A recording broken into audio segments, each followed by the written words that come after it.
Hey guys, so quick video for you. If you have the issue with the Epic Games not updating Fortnite, someone wrote it here for PS5 primarily. Mine was doing that too. I eventually got it working after spamming the check for update button and then going onto YouTube, closing YouTube and then hitting the check for update button again.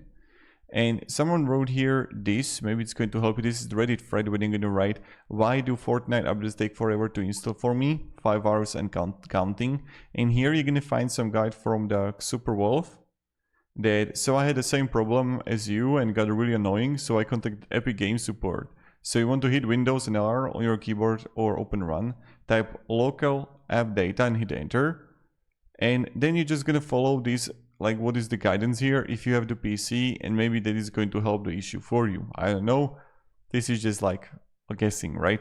So try it out, try these things that I showed you right now, and have a great day and goodbye.